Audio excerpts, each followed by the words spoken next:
Another day, another trip to the Platinum Room was warranted, I thought as I walked into the store.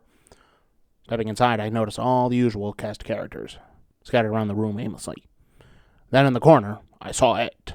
Oh yes, the glamorous, curvaceous machine, whose legacy had been solidified by so many other players before.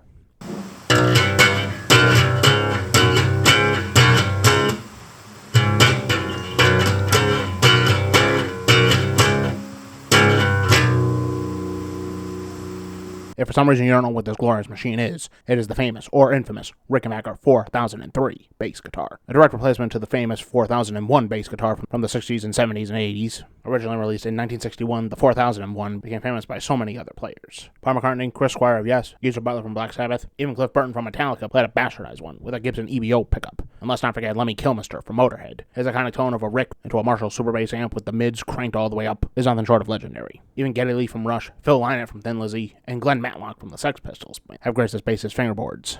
Rickenbacker made the 4001 from 1961 until 1981, when they released this version, the modern 4003. Pretty much the same looking bass, but with slight upgrades from better reliability on the road. Like 2 higher output single coil pickups, stronger tuning pegs on the headstock, and this push-pull switch that activates vintage mode to create the sound of the vintage 4001. Rickenbacker also produces a 5-string version of the 4003, but that's another video. This wouldn't be my first time playing a Rick bass. I had played one a long time ago, and I had so stupidly forgotten how great it felt. Let's see how it felt, I thought as I picked it up. The only amp I could find was a little Mark Bass 1x15-inch combo amp. So I plugged in, powered up, and got ready to play. No time to grab a strap today. I would have to sit and play. I started by working around the strings in the fretboard, just to get a feel for the bass.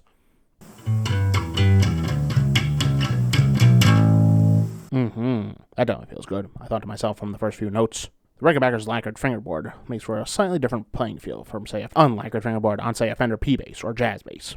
May take some getting used to for some, but for me, I don't notice any difference.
After some fingerstyle playing, I decided to go with pick style. It worked for Lemmy beforehand, why wouldn't it work for me?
strings with a pick on a Rickenbacker bass definitely produces a super satisfying tone, whether you're on the bridge pickup, the neck pickup, or both at the same time, with some blend. From what I can hear, the vintage mode creates a much brighter sound that cuts through any mix.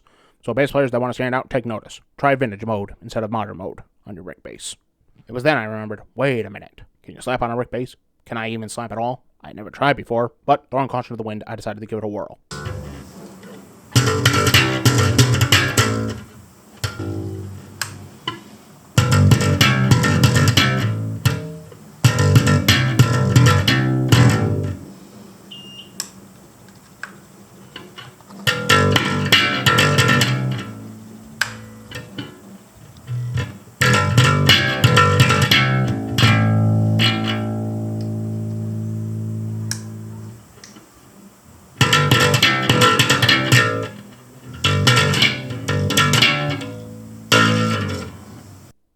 Yes indeed, you can slap on a Rick bass, even if you're a total amateur, like myself. It